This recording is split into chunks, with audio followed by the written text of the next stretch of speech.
Hi there.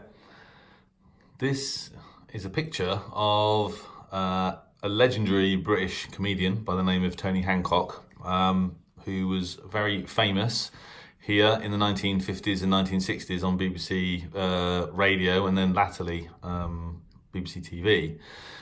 He actually died in 1968, but as I said, he was and still is regarded as really a legend of comedy.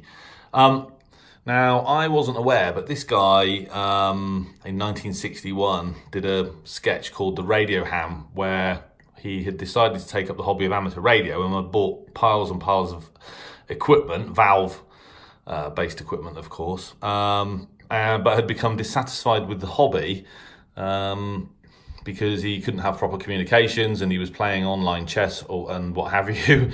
And then he received a distress call from someone on a sinking ship, and but it led to various kind of comedy scenarios. His equipment blew up, and he tried to get the police to replace the valves and what have you. So this is a famous sketch, although I'd never heard of it, called The Radio Ham from 1961. And what we have here is, I think, a parody of that sketch. It's actually an advert for a Sony portable radio. So this is the ICF 7600 DA digital analog. This is a receiver from 1987, and I remember it well because there was a Sony shop in Oxford, and I remember walking past it several times. I can't remember if I saw it perhaps on my way to work. I literally just started work in 1987. And I remember thinking at the time, what a nicely designed radio, aesthetically at least. But actually, it's not particularly useful radio for DX, because I think it only tunes in 5 kilohertz steps. In fact, I'm pretty sure it only tunes in 5 kilohertz steps. So what looks like a nice portable is actually kind of limited. I imagine it would have been very limited in 1987 when the shortwave broadcast bands were much more crowded than they are now. But I remember this advert. This is around the time that I got my Sangean ATS 803A, because I couldn't afford anything more expensive. And I remember, I know that I had a copy of the WRTH from around that time, although I don't have that copy now.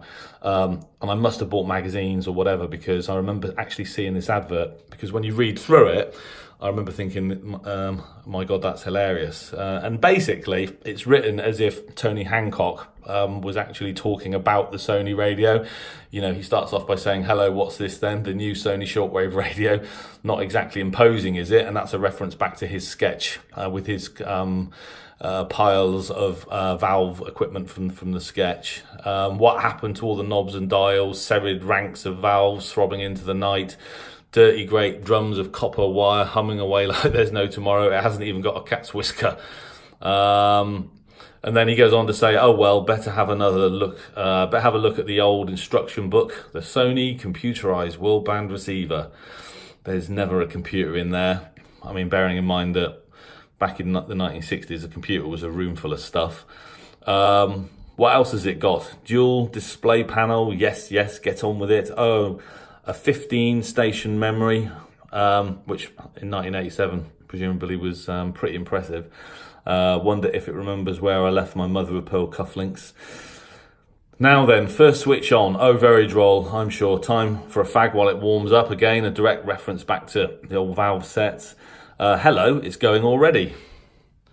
How peculiar. Right, a quick whiz around the dial for a basin full of the old hum and whistle, just to set the mood. And then he goes on to say, "Good evening, this is Radio New Zealand." And then he references Radio Japan, and then decides that the whole thing's hopeless. I ask you, where's the romance, the adventure? Switch on, tune in, and bang, you've got the Kenyan Top 40 clear as a bell. Where's the fun there? You can keep your phase lock loop, your crystal clear reception and easy tuning. No, Sony. Give me a room full of watts, a coat hanger aerial, and a set hot enough to cook your breakfast on. I don't know, oh dear, oh dear. So there you go. And I remember at the time, back in 1987, which is more than 30 years ago now, thinking that was quite hilarious. What's so interesting though is that I'm not sure if, in terms of advertising standards, whether you'd get away with that today.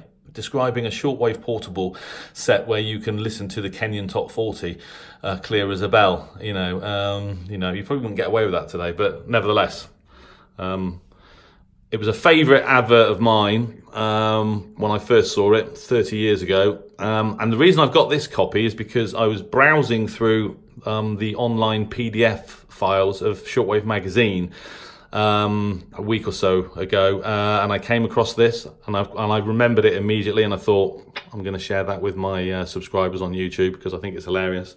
So there you go. I framed it just to do this video.